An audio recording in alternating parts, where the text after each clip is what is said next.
দর্শক, এই সরিঘাট মাছের আড়তে এই মাছ বাজারে পাইকারি যে মাছ বাজার ঘুরে ঘুরে দেখবো আর জানবো ইলিশ মাছের দাম আসলেই কেমন। এত ইলিশ ধরা পড়ার পরেও কেন এই বছর এই সময় ইলিশ পাওয়া যাচ্ছে না, নাকি সিন্ডিকেট দল সেই ইলিশকে আবার স্টক করে রাখা হচ্ছে কিনা, বা মানে বেশি লাভের আশায় এই ইলিশ মাছকে স্টক করে রেখে সুবিধাবাদী যে ব্যবসায়ী যে সিন্ডিকেট তারা একটা সময় এসে এই ইলিশ মাছ ছেড়ে দিবে বা বাহির করবে।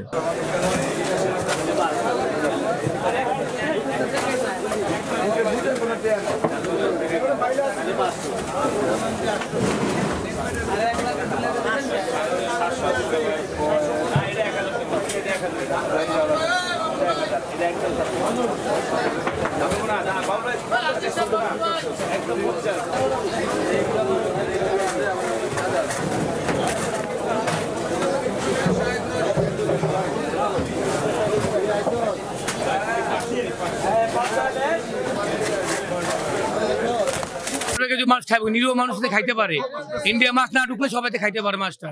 এটা সবাই সরকারের আবেদন। এটা কম করে 1400 টাকা কেজি হবে, মানে দাম মাছ কম দেখে দামটা একটু বেশি। কম মানুষের মাছ সব জায়গায় যায়, বরিশাল যাচ্ছে, চাঁদপুর অনেক জায়গায় সব দিকে ঢুকে তাহলে মাছ সংখ্যাটা কমে আছে। খাবার আবার জায়গা মাছ একটু বেশি হন, ছোট মাছটার কি বেশি।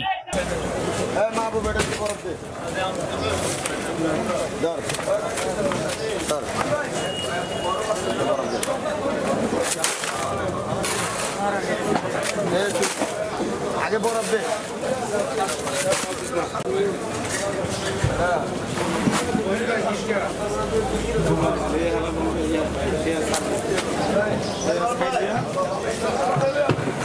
আবার টানুস কে ইয়া গুয়ার বড় মাছ আছে, দিদি বড় মাছ আছে।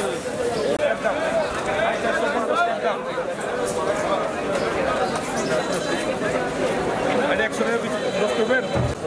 11 বয় বাসা বাবা 1150।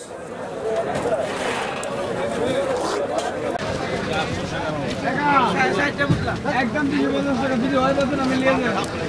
দেখেন এটা বলে 350 একদম 350।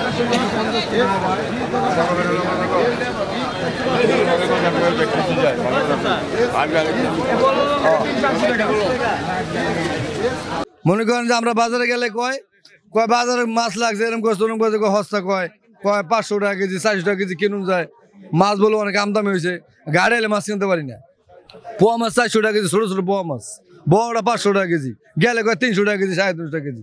তাহলে আমরা কেমনি ব্যবসা করে খামো করেন যায় না।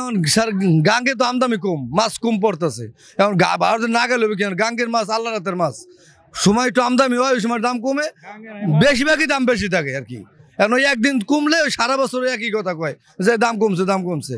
এটা আমরা কি করবো কোন ঝাটকা মাছ এখন মনে করেন যে 700 টাকা 650 টাকা নিচে ছোটটা, আর একটু সাইজেরটা 800 টাকা কেজি ঝাটকা মাছ।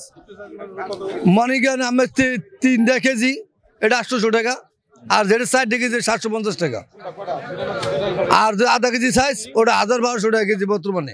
1 কেজি এটা 1900-1800 টাকা কেজি। আমরা কি করবো জানি তো, আমরা ঘুরে ঘুরে দেখলেন।